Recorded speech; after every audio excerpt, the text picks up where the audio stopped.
Hi everyone and welcome back to JK exam cracker. So guys, I hope you all are fine. तो अगर मैं बात करूं UPSC के एग्ज़ाम की, तो यूपीएससी के एग्ज़ाम में जो यूपीएससी का आपका जो जनरल स्टडीज़ का पार्ट बी, जो सेकंड पेपर जो रहता है, जिसे हम लोग सी सेट के नाम से जानते हैं, जब कुछ लोग इसे मैथमेटिक, रीजनिंग एंड इंग्लिश के नाम से भी जानते हैं, तो बहुत इंपॉर्टेंट कंपोनेंट है आपके एग्ज़ाम के पॉइंट ऑफ व्यू से। एग्ज़ाम में इसमें नंबर आप लोगों के कितने आ रहे हैं वो मायने नहीं रखता है। एक चीज़ मायने ये रखती है कि बस आपको एक कट ऑफ, जो इसका रेंज है, जो कट ऑफ जो पॉइंट है, जो कट ऑफ मार्क्स है, वो आपको क्लियर करना है एग्ज़ाम क्वालिफाई करने के लिए। अगर आप जो प्रीलिम्स का एग्जाम देते हो, चाहे आप यूपीएससी का दे रहे हो, जेके पीएससी का दे रहे हो, जो अपनी स्टेट के किसी भी एग्जाम दे रहे हो, जिसमें आप लोगों का जो सी सेट पोर्शन रहता है कट ऑफ क्लियर करने के लिए, अगर आप क्लियर नहीं करते हो तो आप प्री क्वालिफाई नहीं कर पाते हो, आप लोग मेंस में नहीं बैठ पाते हो। अगर हम लास्ट ईयर की बात करें तो लास्ट ईयर जो यूपीएससी का एग्जाम हुआ था, बहुत ही खतरनाक एग्जाम हुआ था सी सेट का। अगर मैं बात करूं तो ऐसे डिफिकल्ट जो क्वेश्चन एग्जाम में पूछे गए थे, मतलब अगर मैं बात करूं कि जो 80 क्वेश्चन आप लोगों को पूछे जाते हैं, उसमें ज्यादा नहीं तो 20-25 क्वेश्चन तो ऐसे थे कि जो क्वेश्चंस अगर किसी पर्सन को मैथ की नॉलेज है, जो कि बचपन से मैथ पढ़ता आ रहा है, बीच में कहीं भी उसने मैथ का कट ऑफ नहीं किया, मतलब वो बीएससी में भी उसने मैथ रखा है, इंजीनियरिंग पढ़ रखी है, तो वो बच्चा तो उन क्वेश्चन को आराम से सॉल्व आउट कर लेगा। बट वो बच्चा जिसने 10th के बाद अपनी स्ट्रीम ही चेंज कर ली थी, उस बच्चे के लिए वो क्वेश्चन अटेम्प्ट करना बहुत ही ज़्यादा मुश्किल थे। अगर पूरे कंपोनेंट की आप लोगों की बात करूं तो जो आप लोगों को 80 मार्क्स के, जो 100 मार्क्स आप लोगों के जो आपके 200 मार्क्स रहते हैं, और जो 100 क्वेश्चन आप लोगों को पूछे जाते हैं, देखो 200 मार्क्स का आप लोगों का पेपर है। नॉर्मली अगर मैं बात करूं, जो टाइमिंग रहती है इसकी, वो टाइमिंग रहती है आपकी 2:30 बजे से लेकर 4 बजे की आप लोगों की टाइमिंग रहती है। ठीक है, इसी टाइमिंग के दौरान आप लोगों का एग्जाम कंडक्ट होता है, उस दिन जिस दिन आप लोगों का जनरल स्टडीज का पेपर रहता है ए। अगर बात करूं तो 200 मार्क्स में आप लोगों को 80 क्वेश्चन यहां से पूछे जाते हैं। अगर नंबर डिस्ट्रीब्यूशन करूंगा तो आपका प्लस 2.5 मार्क्स जो है वो आपको एक सही क्वेश्चन पे यहां मिलेंगे, और अगर माइनस करूंगा तो 1/3 मार्क्स जो है वो आप लोगों का कट जाएगा, जो कि 0.84 या 85 के अराउंड आप लोगों के मार्क्स यहां पे करते हैं हर एक क्वेश्चन में से। कट ऑफ क्लियर करने के लिए आप लोगों को सिर्फ इसके 33% जो है यहाँ पे मार्क्स चाहिए। ठीक है, आप लोगों को सिर्फ यहाँ पे क्या चाहिए, सिर्फ 33% हमें यहाँ मार्क्स चाहिए। और अगर 33% की बात करूँ तो नियर अबाउट जो है वो 80 में से हम लोगों को यहाँ सिर्फ 27 क्वेश्चन जो है वो सही अटेम्प्ट करने हैं। अब इतनी एक्यूरेसी ऑब्वियस सी बात है किसी की तो होगी नहीं।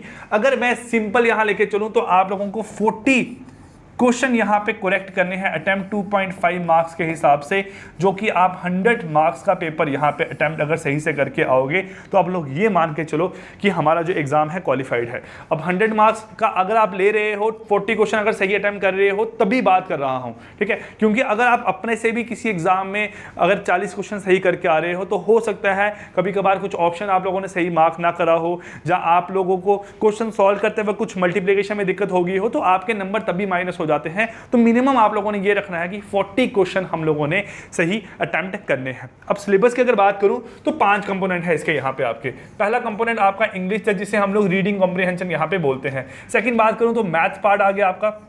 मैथ के बाद आप लोगों का रीजनिंग के बाद डीआई, और डीआई के बाद आ गया हमारे पास यहाँ पे डिसीजन मेकिंग। ठीक है, अब देखो सिलेबस में बहुत सारी चीजें लिखी होती है, लॉजिकल रीजनिंग, मेंटल रीजनिंग, तो उसको मैंने रीजनिंग का नाम ही यहाँ पे दे दिया है।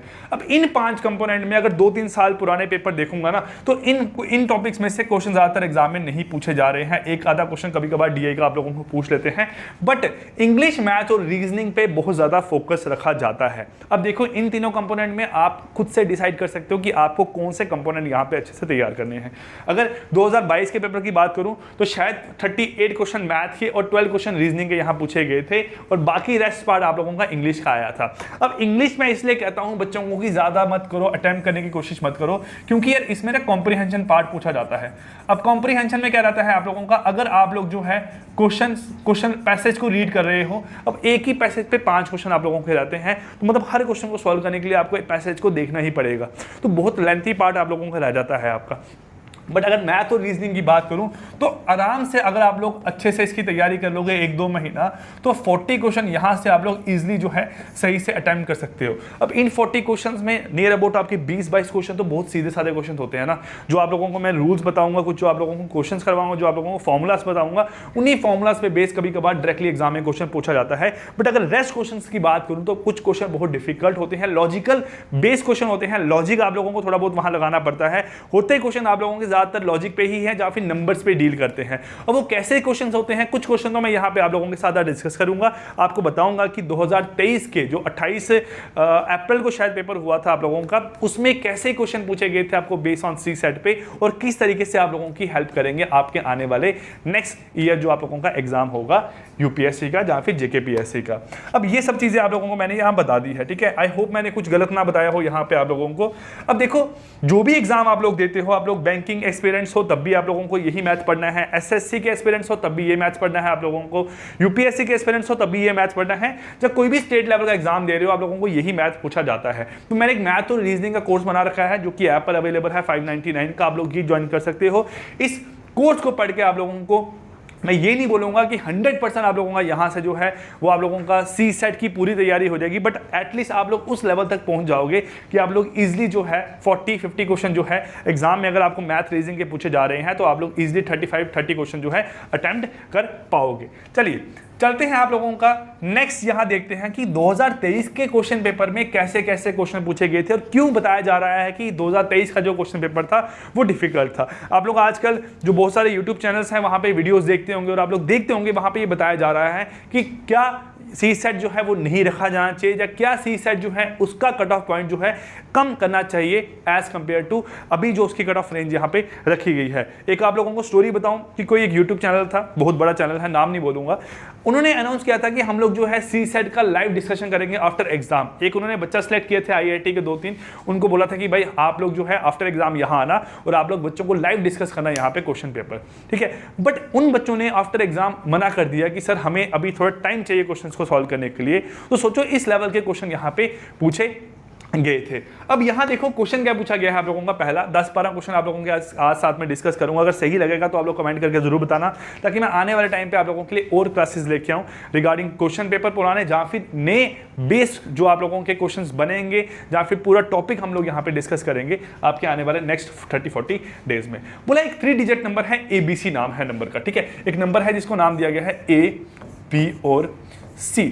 बोला है ऑन मल्टीप्लीकेशन विद D, मैंने इसको मल्टीप्लाई किया है किसी डिजिट के साथ, जो डिजिट क्या है आप लोगों का यहाँ पे D है, और मल्टीप्लीकेशन के बाद क्या बन गया आप लोगों का यहाँ पे 37D बन गया है, ठीक है। अब देखो यहाँ पे ये चीज़ आप लोगों की बन गई है।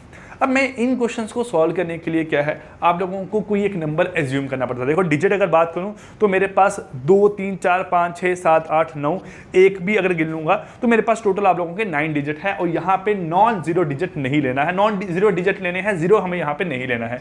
अब उन 9 डिजिट में कोई भी अगर नंबर मैं यहाँ पे लेता हूँ, अगर 1 लूंगा तो 1 से यहाँ पे सब जगह आपका ABC ही आंसर आना चाहिए, नहीं लेना है। अगर मैं 2 लूंगा यहाँ पे तो देखो अगर मैं यहाँ 2 एज्यूम करूँ तो मैं अगर बोलूँ यहाँ 2 6 क्या बन जाएगा यहाँ से आप लोगों का 12, 2 और यहाँ पे आप लोगों का 1 कैरी आ जाएगा। मतलब मैंने C को पुट किया यहाँ पे 6 और इसको मैंने पुट किया आप लोगों का यहाँ पे D, ये D है ना आपका, ये D पुट किया, ये भी आप लोगों का D है, और ये मेरे पास क्या बन गया यहाँ से आप लोगों का C बन के आ गया। अब मैंने ऐसे यहाँ पे मल्टीप्लिकेशन करनी है। अब यहाँ पे इस जगह B की जगह पे मैं कोई भी नंबर डालूंगा तो मुझे आंसर में यहाँ पे फर्दर 2 ही चाहिए। बट अगर मैं यहाँ बात करूँ तो क्या 2 के टेबल में कहीं पे 2 आता है तो 2 6 2 आएगा, वो 2 6 मैं ऑलरेडी यूज कर चुका हूं यहाँ पे। तो आप 2 को यहाँ पे लेके सॉल्व आउट नहीं कर सकते हो, तो मैं यहाँ नंबर चेंज करता हूँ। अगर सर मैं यहाँ पे 2 की बजाय लूँ आपका 3, तो 3 से भी आप लोगों का सॉल्व नहीं होगा, आप लोग देख पाओगे। 4 से भी सॉल्व नहीं होगा। मैं अगर 5 यहाँ एज्यूम करता हूँ, ठीक है। अब ये क्यों सॉल्व नहीं होगा, उसका एक रीजन है, क्योंकि 3 के टेबल में कहीं पे भी 3 नहीं आता है, ठीक है। 4 के टेबल में 4 आता है। मैं 4 के बारे में यहाँ पे डिस्कशन करता हूँ पहले आपकी। अगर मैं यहाँ ABCD को यहाँ और D की जगह मैं यहाँ पे आपका नंबर रिज्यूम करूँ, देखो अगर मैं यहाँ लेता हूँ D को आप लोगों का 4, ठीक है।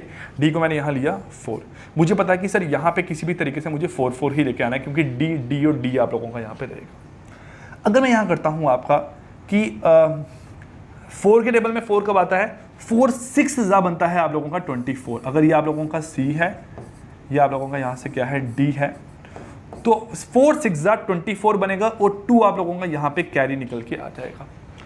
अब इसके हिसाब से मुझे यहाँ पे कोई एक नंबर फिट करना पड़ेगा, ठीक है। 4 3 बनेगा आप लोगों का 12, 4 3 12, 4 3 12 प्लस 2 बन जाएगा 4, तो आप लोगों का यहाँ पे क्या कैरी आ गया, 1 कैरी निकल के आ गया। अब 4 के टेबल में यहाँ देखा जाए तो 4 9s आप लोगों का बन जाएगा 36। देखो ये C है आप लोगों का, ये आप लोगों का यहाँ से B है, ये मेरे पास यहाँ से क्या है आपका A है। तो मेरे पास 4 9s 36 प्लस 1 37, ये आंसर यहाँ से निकल के आया है आप लोगों का। तो बोला गया है find the value of A plus B plus C। तो 9 प्लस 3 12, 12 प्लस 6 आप लोगों का 18, ऑप्शन नंबर A यहाँ पे इसका राइट आंसर है। देखो क्वेश्चन कितना आप लोगों का मतलब एक बोल सकते हैं ना कि कैसे मोल्ड करके क्वेश्चन पूछा गया था आप लोगों को, बट देखा जाए तो सर अब इजी लग रहा है ना। बट अगर आप लोगों ने कभी भी पहले ऐसा कोई क्वेश्चन सॉल्व नहीं किया होगा ना, तो ऑब्वियस सी बात है जब पहली बार कोई भी चीज़ देखोगे तो आप लोगों को अजीब सी लगेगी ही लगेगी। तो अब आपने क्वेश्चन देख लिया है, अब आगे जब इन केस कभी आपको ऐसा क्वेश्चन पूछा जाएगा तो आप लोगों को लगेगा कि नहीं सर हम लोग ईजिली सॉल्व आउट कर सकते हैं। अगर ये क्वेश्चन आप लोगों को सही लगा तो अब देखो अगर हम यहाँ बात करते हैं, देखो मैं यहाँ इस क्वेश्चन की बात कर रहा हूँ आपके साथ। हाँ ये क्वेश्चन है आप लोगों को, क्वेश्चन नंबर 6 बोला है आप लोगों को, यहाँ क्या लिया गया है कि ABCDEF are 2-3 digit number such that ABCDEF are distinct non zero, सभी अलग अलग हैं और नॉन जीरो डिजिट्स हैं, सच दैट ABCDEF 1111 बनेगा आपका। मतलब अगर आप ABC में अगर आप ABC में ऐड करते हो यहाँ से क्या DE और F, क्या बनेगा यहाँ से आपका 1 1 1 और 1, ये आप लोगों का बन के आएगा। ठीक है, then what is the value of A plus B plus C plus D plus E plus F, ये बोला गया है आपको। अब देखो मुझे पता है कि सर मुझे लास्ट में 1 1 1 1 ही लाना है। ऑब्वियस सी बात है एडिशन जो है वो आप लोगों की शुरू होती है यहाँ से। अब यहाँ 1 बनाने के लिए मुझे 0 तो लेना नहीं है, यहाँ पे 1 बनाने के लिए अगर मैं एज्यूम करूँ 6 और ये एज्यूम करूँ यहाँ पे क्या आपका 5, ये क्या है मेरे पास सर, ये आप लोगों का C है, ये क्या है मेरे पास यहाँ से आप लोगों का F है। 6 प्लस 5 11, 1 बनेगा तो आप लोगों का 1 यहाँ पे क्या निकल के आएगा, कैरी निकल के आएगा। इतनी बात यहाँ पे सभी को क्लियर होगी। नेक्स्ट अगर मैं यहाँ से बात करता हूँ, अगर मैं यहाँ लेता हूँ आप लोगों का 7, ये क्या लिया मैंने आप लोगों का यहाँ पे 7 प्लस 1 8 और यहाँ पे निकल जाएगा आप लोगों का 3। मतलब कुछ भी आप लोग नंबर एज्यूम कर सकते हो यहाँ पे, बट आंसर वही निकल के आना चाहिए। 6 प्लस 5 11, 1 कैरी, 7 और 3 10 और 1 11, 1 कैरी। अब 1 जो यहाँ कैरी आया, नेक्स्ट अगर मैं देखता हूँ तो 8 लेना पड़ेगा यहाँ पे 2 लेना पड़ेगा। बस जरूरी नहीं है मैं ऊपर 2 और नीचे 8 ले सकता हूँ, उससे कोई मतलब नहीं पड़ता आप लोगों का, बट आप लोगों ने माइंड जो क्वेश्चन है उसके अकॉर्डिंग ही यहाँ पे चलाना है। अब ये देखो आप लोगों का 6 plus 5 1 carry, 7 plus 3 11 1 carry, 8 plus 2 10 और 1 बन गया आपका 11, ये आप लोगों का आंसर आ गया। अब पूछा गया ABCDEF का आंसर क्या है। देखो यहाँ पे ये बनता है आपका 10, ये बनता है 10 और ये बनता है आपका 11, तो आंसर हमारे पास निकल के आएगा option number D which is equal to 31। कितना ईजी क्वेश्चन था आप लोगों का, है ना। पहला क्वेश्चन समझा आप लोगों ने, आसान लगा, सेकंड क्वेश्चन और आसान लगा। अब ऐसा ही तरीके से एक और क्वेश्चन पूछा गया है यहाँ पे आप लोगों को, ये क्वेश्चन नंबर 7 जो है आपकी आज की शीट का। देखो PQRS are distinct single digit positive number, then what is the greatest value of PQRS। P plus Q करना है आप लोगों ने यहाँ पे ग्रेटेस्ट वैल्यू। अब देखो सभी आप लोगों के डिस्टिंक्ट है, इतना मुझे पता है, डिजिट है सभी आप लोगों के, P plus Q plus R plus S सभी आप लोगों के अलग अलग डिजिट हैं। तो इसका मतलब हम लोग ग्रेटेस्ट वैल्यू निकालने के लिए या नंबर 6 लेंगे, या नंबर 7 लेंगे, या 8 लेंगे, या फिर क्या लेंगे आप लोगों का यहाँ पे 9 लेंगे। अब मुझे 6 7 8 9 में P प्लस Q और आपकी R प्लस S की ऐसी वैल्यू लेनी है कि आप लोगों का आंसर यहाँ पे ग्रेटेस्ट निकल के आए। अब जो नॉर्मल बच्चा होगा वो यहाँ पता क्या करेगा, वो यहाँ करेगा आपका 6 प्लस 7, चलिए भाई हो गया, यहाँ हो गया आपका 8 प्लस 9, 6 प्लस 7 कितना हो गया मेरे पास सर, ये हो गया आपका 13, और 8 प्लस 9 कितना हो गया आप लोगों का 17, जो कि शायद आप लोगों का 221 निकल के यहाँ से आएगा। अब वो यहाँ से आंसर मार्क कर गया 221, पर जब घर आएगा तो उसको पता लगेगा कि ये तो आंसर है ही नहीं आप लोगों का आंसर की में। अब क्या करना है यहाँ पे भाई, ग्रेटेस्ट नंबर लेना है मुझे। यहाँ ग्रेटेस्ट नंबर देने के लिए मुझे इनकी पॉसिबिलिटी बनानी पड़ेगी कि मैं मैक्सिमम आपका पॉजिटिव यहाँ पे क्या निकाल सकता हूँ। अगर आप लोगों को एवरेज की थोड़ी सी भी समझ है ना, तो आप लोगों को पता है कि सर 4 डिजिट अगर इकट्ठे हैं आप लोगों के, तो पहले और लास्ट नंबर का जो एवरेज जो आपका सम निकलेगा, और जो दूसरे और तीसरे नंबर का सम निकलेगा, वो आप लोगों का बराबर निकलता है ना। ये अगर एवरेज आपको पता है तो आप लोगों को इसके बारे में पता ही होगा। तो 6 और 9 जो है वो ऐड करके बन जाएगा आप लोगों का 15, और 7 और 8 बन जाएगा आप लोगों का यहाँ से 15। अब भाई जरूरी थोड़ी मुझे पी क्यू आर एस की वैल्यू 6, 7, 8, 9 ही लेनी है। मैं यहाँ क्या करूँगा, अगर पी को पुट करता हूँ 6 और इसको पुट करता हूँ 9 और यहाँ से इसको पुट करता हूँ 8 और इसको पुट करता हूँ आपका यहाँ से क्या 7, तो आपका आंसर बनेगा 15 और ये भी कितना बन जाएगा आप लोगों का 15, जो कि कितना बन के आएगा आप लोगों का 225। ऑप्शन नंबर बी यहाँ पे इसका क्या है राइट आंसर है। मैं एक बच्चे को जानता हूं जो इसका आंसर 230 पुट करके आया था। क्यों करके आया था? क्योंकि उसने देखा सर ग्रेटेस्ट है तो ग्रेटेस्ट तो आपका 230 ही यहाँ पे ऑप्शन में है, उसने 230 यहाँ पे मार्क कर दिया था। कितना इजी क्वेश्चन था आप लोगों का ये भी, है ना। देखो 7.5 नंबर तो आपके बहुत आसानी से आ गए। और क्वेश्चन यहाँ देखते हैं कि क्या पूछे गए थे आप लोगों को इस बार। अब ये क्वेश्चन आप लोगों का रीजनिंग का है, लॉजिकल रीजनिंग बोलो चाहे जो मर्जी बोलो आप लोगों। इसको यहाँ पे जीरो को यहाँ लिखा गया है जीरो, ZEROCHUR।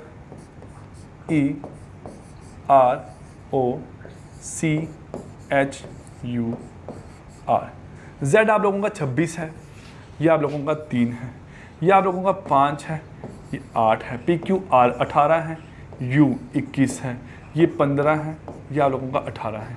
अगर आप देख रहे हो तो सभी में आप लोगों का +3 किया गया है, सभी में यहाँ पे +3 और +3 यहाँ पे करा गया है। तो सेम तरीका हम लोगों ने अपनाना है प्लेयर के लिए, PLAYER। चलिए P आपका 16 है, 16 + 3 बनता है आपका S, L MNO ABCD YZAB, ठीक है, EFGHRSTU। तो ये जो है आप लोगों का शायद ये वाला आपका ऑप्शन है, ऑप्शन नंबर डी, इसका करेक्ट आंसर निकल के आया है क्वेश्चन नंबर 2 का। ठीक है, चलिए choose the correct group which is different from the other. अगर आप लोग यहाँ इस क्वेश्चन को देख पा रहे हो ना, तो आप लोग क्या करोगे, यहाँ पे सर हम लोग नंबर यहाँ चेक करेंगे। क्या पहले जो आप लोगों के नंबर हैं चारों के चारों, ये चारों नंबर आप लोगों के प्राइम नंबर्स हैं। प्राइम नंबर मतलब ऐसा नंबर जो कि अपने अलावा किसी और से डिवाइड नहीं होता है। सेकंड भी आप लोगों के जो सारे के सारे नंबर हैं, 31 भी प्राइम नंबर है, 41 भी प्राइम नंबर है, 53, 67 ये सभी आप लोगों के प्राइम नंबर है। प्राइम नंबर लिखूँ अगर यहाँ पे 2, 3, 5, 7, 11, 13, 17, 19, 23, 29, ठीक है। 29 के बाद क्या आएगा आप लोगों का 31, 31 के बाद 37, 41, 43, 45, 47, 47, 47 प्राइम नंबर आपका, हाँ बिल्कुल 47, 53, 59, 59, 59 प्राइम नंबर है, हाँ जी सर 59 प्राइम नंबर हमारे पास। 61, 61, 17, 17, 17, 51 बनता, ठीक है। 61, 63, 65, 67, 67, 69, 71, 73, 75, 77, 79, 81, 83, 85, 87, 89, 91 और 97, ठीक है। कितने हुए? 1, 2, 3, 4, 5, 6, 7, 8, 9, 10, 11, 12, 13, 14, 15, 16, 17, 18, 19, 20, 21, 22, 23, 24, 25। कोई एक एक्स्ट्रा डल गया है यहाँ पे आपका, है ना, कोई एक एक्स्ट्रा डल गया आपका यहाँ पे। 25 बनने चाहिए थे आपके, एक एक्स्ट्रा कहीं डल गया कोई आपका। देख लेना एक बार कौन सा एक्स्ट्रा डल गया आपका, बट एक आपका एक्स्ट्रा यहाँ पे ऐड ऑन हो। 91 नहीं है आपका, ठीक है। 91 जो है हमारे पास ये आपका प्राइम नंबर नहीं है, ठीक है। अब ये सभी नंबर आपके प्राइम नंबर है, मतलब याद रखना कि 1 से लेकर 50 के बीच में हमारे पास 15 नंबर प्राइम है, और 50 से लेकर 100 के बीच में क्या है आप लोगों के 10 नंबर प्राइम रहते हैं, ठीक है। अब यहाँ पे अगर आप इस क्वेश्चन को देखते हो तो ये 91 जो है ये आप लोगों का प्राइम नंबर नहीं है, तो ये सेट ऑफ नंबर आप लोगों के डिफरेंट है। ऑप्शन डी जो है इसका राइट आंसर आ जाएगा, ठीक है। चलिए नेक्स्ट देखते हैं क्वेश्चन नंबर आपका 4। अब ये क्वेश्चन भी देखना आराम से कैसा आपका। बोला Raj has 10 pair of red 9 pair of white and 8 pair of black shoes. इसका शूज है आप लोगों के, क्या है आपके 10 पेयर ऑफ रेड है। सर ये क्या है आपका रेड पेयर ऑफ रेड, मतलब 10 लेफ्ट होंगे, 10 क्या होंगे राइट, ये क्या होंगे इसके रेड पेयर ऑफ शूज, ठीक है। 9 पेयर ऑफ वाइट शूज, 9 ये 9 ये, तो वाइट हो गया आप लोगों के टोटल कितने 18, ये आप लोगों के टोटल 20 हो गए, ये आप लोगों के टोटल हो गए 18 and 8 pair of black shoes, black 8 pair of black मतलब क्या हो गया 8 यहाँ हो गया 8 यहाँ, टोटल कितने हो गया आप लोगों के यहाँ से 16, ये बन गया यहाँ से आपका। अब यहाँ क्या बोला गया है आपको, if he randomly pick shoe 1 by 1 without replacement from the box, उसने सारे जूते आप लोगों के एक बॉक्स में डाल दिए। अब बोला है to get a red pair of shoe to wear, उसको रेड पेयर ऑफ शू पहनना है, मतलब उसको जो शू पहने हैं एक आपका रेड होना चाहिए, एक आपका रेड ये होना चाहिए, दोनों, ठीक है। जो जूते निकालने हैं वो दोनों कैसे होने चाहिए, उसके रेड होने चाहिए पेयर, है ना। Red pair of shoe to wear, what is the maximum number of attempt he has to make, maximum कितने, देखो एक पॉसिबिलिटी क्या, उसने पहला जूता निकाला दूसरा जूता निकाला, तो 2 अटेम्प्ट में उसका क्या हो गया, उसका पेयर ऑफ रेड शूज निकल गया, है ना। बट मैक्सिमम पूछा गया है आप लोगों को क्या होगा, मैक्सिमम क्या हो सकता है, सर उसने पहला जूता निकाला वो भी वाइट था, दूसरा भी वाइट था, तीसरा भी वाइट था, चौथा भी वाइट था, 5वां भी वाइट था, 6वां ब्लैक, 7वां ब्लैक, 8वां ब्लैक, 9वां वाइट, 10वां ब्लैक, 11वां वाइट, 12वां ब्लैक आपका। तो इसका मतलब है अगर उसका बड़ी गंदी किस्मत रही, जो कि हम लोग क्या बोलेंगे यहाँ पे, अगर उसका वर्स्ट केस ले हम लोग यहाँ वर्स्ट केस, तो वर्स्ट केस में देखो यहाँ से क्या होगा, अगर उसने पहले सारे के सारे जूते ब्लैक या फिर आपके वाइट ही निकाले, तो 34 केसों में तो उसको कभी भी मतलब जीत का सामना करना ही नहीं पड़ेगा, मतलब 34 केसेस ऐसे हैं जबकि उसका रेड जूता आएगा ही नहीं बाहर। और बोला गया है मैक्सिमम अटेम्प्ट निकालने हैं आपको, मैक्सिमम अटेम्प्ट, और पेयर निकलना चाहिए आपका। अगर उसने 18 के पहले बारी में उसने पहले 34 अटेम्प्ट में कोई भी रेड जूता नहीं निकाला, तो सारे आपके ब्लैक निकले या फिर आपका व्हाइट निकला। अब जब रेड की बारी आएगी तो अब देखो उसको पेयर निकालना ना, पेयर का मतलब क्या है, एक यहां से निकालना है और एक यहां से निकालना है, तो उसका आपका पेयर बन गया। अगर मैं बोलूंगा कि उसकी किस्मत अच्छी है, उसने एक जूता ये निकाला एक जूता ये निकाला, तो 36 अटेम्प्ट में उसके जो है उसका पेयर ऑफ रेड शू निकल गया। बट वर्स्ट केस बोला गया है, मैक्सिमम केस बोला गया है, तो अगर 10 केस, अगले 10 केसों में वो सारे के सारे लेफ्ट जूते ही निकाले आपके बाहर, अगर 10 केसेस में वो सारे के सारे आपके लेफ्ट जूता ही बाहर निकाले, तो भाई इसका मतलब क्या हुआ, उसने टोटल जो है 44 अटेम्प्ट कर लिए हैं, बट उसका पेयर नहीं निकल के आया, उसका पेयर नहीं निकल के आया। 44 अटेम्प्ट में क्या हुआ, वाइट निकाल दिए सारे, ब्लैक निकाल दिए सारे, और रेड एक साइड के निकाल दिए, एक पाँव के लेफ्ट वाले आपके फुट के निकाल दिए।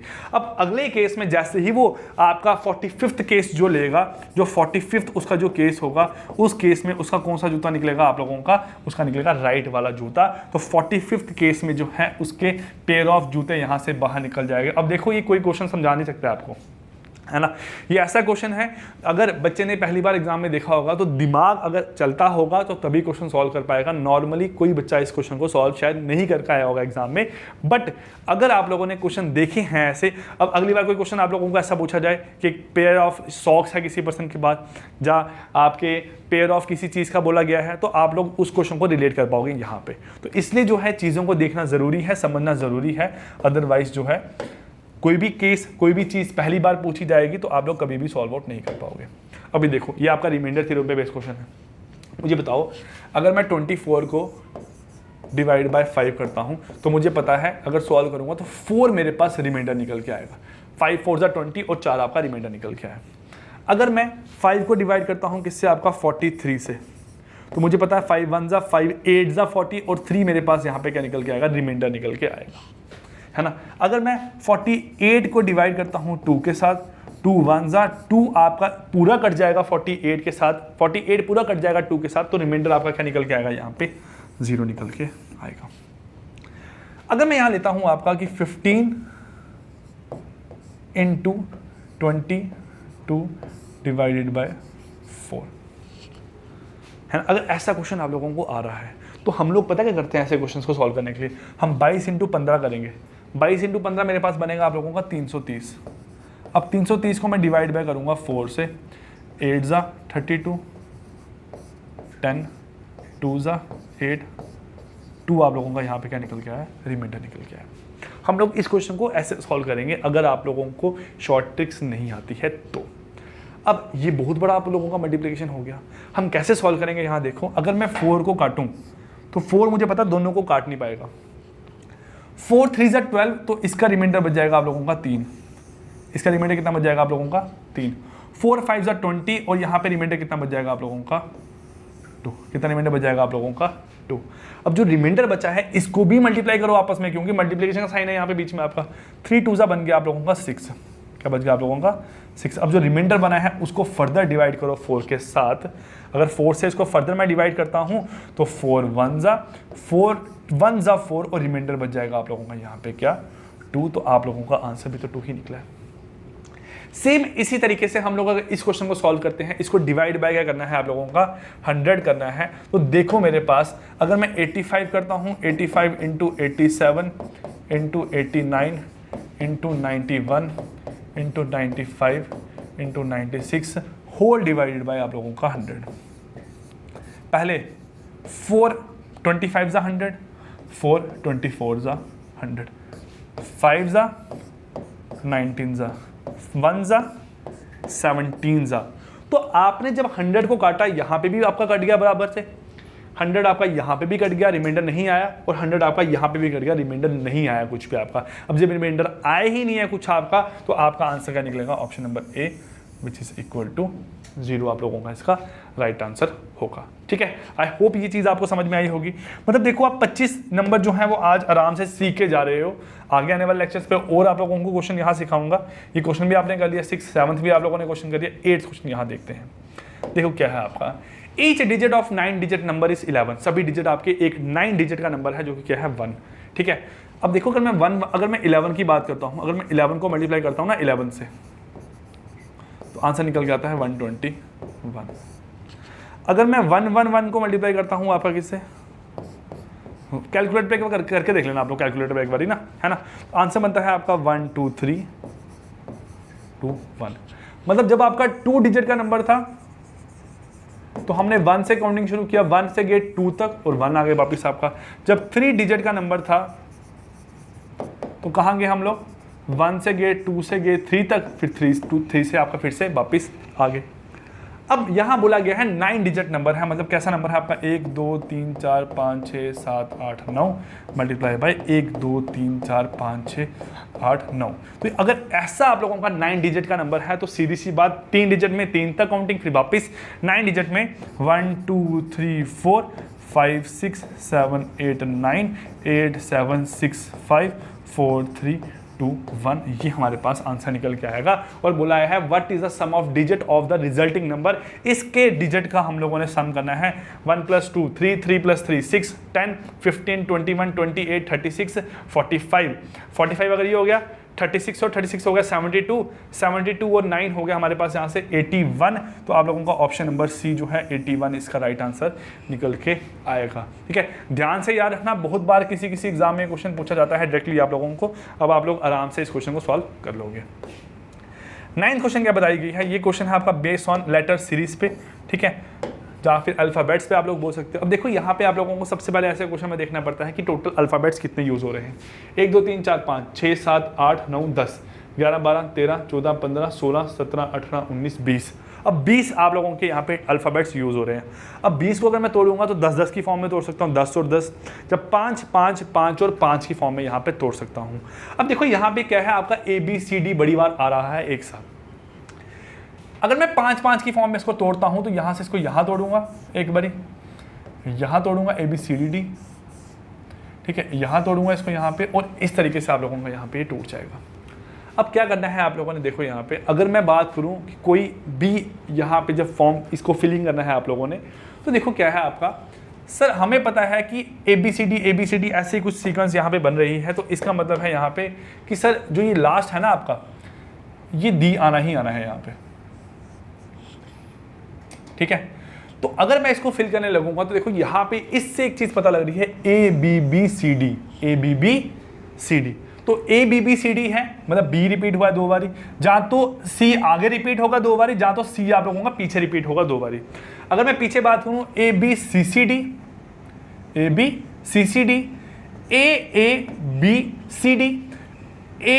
ABCD, तो क्या बना आपका ABCDD, ABCCD, ABBCD, AABCD। तो आपका राइट आंसर निकल के आएगा DDCA। तो DDCA क्या है आपका ऑप्शन नंबर डी इसका राइट आंसर निकल के आया है।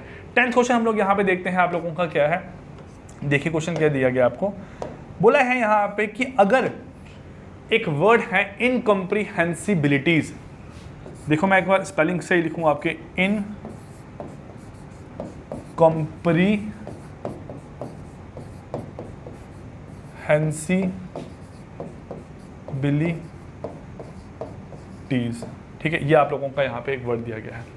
अब बोला है अगर मैं इन सभी को अरेंज करता हूं अल्फाबेटिकली इन रिवर्स ऑर्डर, रिवर्स ऑर्डर का मतलब क्या हुआ, पीछे से आगे वाली साइड लिखता हूं, तो अगर देखूं ए कहीं है नहीं है, बी है कहीं से बिल्कुल है, ये आप लोगों का बी है, बी के बाद सी भी है, कॉम्प्रीहेंसिबिलिटी नाम है, ए बी सी डी ई आप लोगों का यहाँ पे आ रहा है 3 बारी, ठीक है, तो ई यहाँ आएगा एक बारी, यहाँ आएगा एक बारी, ई आप लोगों का यहाँ आएगा, A B C D E, F नहीं है, जी भी नहीं है, एच है आप लोगों का यहाँ पे एक बार, ई एफ जी एच आई, आई कितनी बार है आपका, 1 2 3 4 5 बारी आपका आई है, तो आई लिखूंगा आई आई आई आई और आई। अब बोला गया है how many position of letters will remain unchange, unchange कौन कौन से रहते हैं सर, एक ये वाला अनचेंज है, ये वाला अनचेंज है आपका, आगे देखते हैं हम लोग, A B C D E F G H I, 3 भी हो सकते हैं कोई आपके, आई जे के एल, ठीक है, एल हो गया आपका यहाँ पे एक बारी, जे के एल, एम एम हो गया आपका एक बारी, एल एम एन, ओ भी है आपका, O P Q R S, T भी है आपका, एस 2 बारी है आपका, S T U V W, S आपका 2 बारी है ना, एस आपका 2 बारी है, आर आपका एक बारी है, एन एक बारी है, एन 2 बारी है आपका, है ना, एन आपका यहाँ पे क्या है 2 बारी, ये आपका ई था, N N O P R S S और टी। अब देखो कोई और अल्फ़ाबेट जो आपका सेम फिर से वैसा ही आ रहा नहीं आ रहा, तो इसका आंसर निकल के आएगा आपका option number C which is equal to क्या है 2, आप लोगों का राइट आंसर है क्वेश्चन नंबर 10th का। तो गाइस ये थे 10 क्वेश्चन, वो क्वेश्चन जो कि 2023 के यूपीएससी के एग्जाम में पूछे गए थे सी सेट में, और ये क्वेश्चन ऐसे थे जो कि मुझे अच्छे लगे कि एग्जाम में ऐसे क्वेश्चन पूछे गए हैं। अब हो सकता है ऐसे ही रिलेटेड क्वेश्चन आगे भी एग्जाम में आप लोगों को पूछे जाए। सो आप लोग जो है इसके साथ बने रहे हमारे यूट्यूब चैनल पर जेके एग्जाम क्रैकर पे। आने वाले टाइम पे आपके लिए और लेक्चर लेके आऊँगा रिगार्डिंग आपके यूपीएससी सी सेट के लिए। तो guys wish you all the best, bye bye and take care.